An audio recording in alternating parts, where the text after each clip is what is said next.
नमस्कार सभी को। वेदों का निरंतर ज्ञान प्राप्त करते हुए वेदों की श्रृंखला को आगे बढ़ाते हुए आज हम चलते हैं ऋग्वेद के मंडल 4 के सूक्त 38 की ओर। सूक्त 38 के ऋषि हैं गृत्समत, भार्गव, शौनक, देवता हैं सविता और छंद है तिष्टो। संपूर्ण जगत को धारण करने वाले प्रकाशक और तेजस्वी सविता देव सभी प्राणियों को कर्म की प्रेरणा देते हुए प्रतिदिन उदित होते हैं। देवत्वधारियों के लिए ये सविता देव रत्न धारण करते हैं, अतः वे स्तोता अपने मंगल की कामना से यज्ञ करें।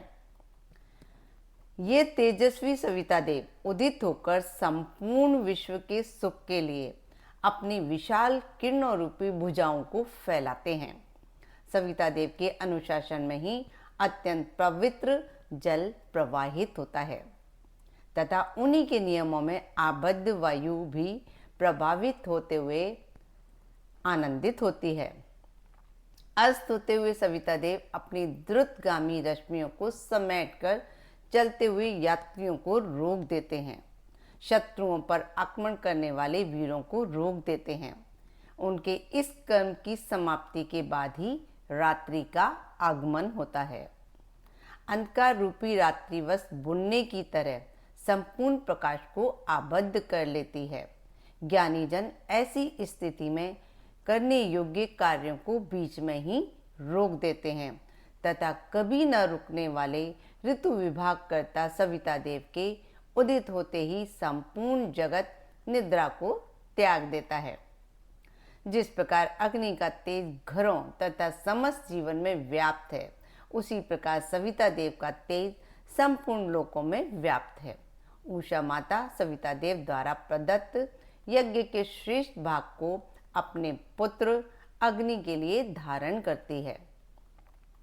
सविता देव के अस्त हो जाने पर विजयाकांक्षी वीर योद्धा आक्रमण को बीच में ही रोक देता है।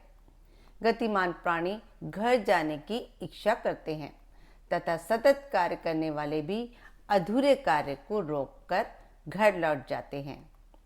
हे सविता देव, अंतरिक्ष में आपने जो जल भाग स्थापित किया है उसे प्राणी मरु प्रदेशों में भी प्राप्त करते हैं। आपने ही पक्षियों के लिए जंगल प्रदान किए हैं। ऐसे तेजस्वी सविता देव के कर्म को कोई नष्ट नहीं कर सकता। सविता देव के अस्त हो जाने पर सतत गमनशील वरुण देव सभी को सुखकारी तथा वांछनीय आश्रय प्रदान करते हैं। इस प्रकार सविता देव के अस्त होते ही पक्षी तथा जानवर अपने अपने स्थान पर पहुंचकर अलग अलग हो जाते हैं। जिन सविता देव के अनुशासन को इंद्र, वरुण, मित्र, अर्यमा तथा रुद्रदेव भी नहीं तोड़ सकते हैं और न ही शत्रु तोड़ सकते हैं, ऐसे तेजस्वी सविता देव को हम अपने मंगल की कामना से नमस्कार पूर्वक आवाहित करते हैं। समस्त जगत को धारण करने वाले सुखदाता, स्तुत्य, भजनीय, ज्ञानदाता तथा प्रजापालक सविता देव हमारी रक्षा करें।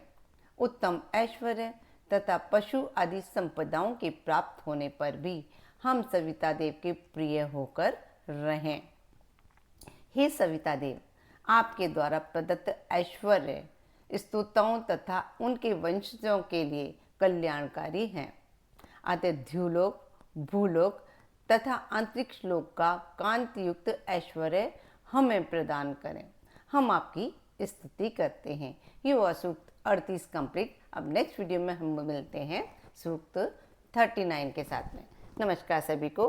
खुश रहें, स्वस्थ रहें, मस्त रहें।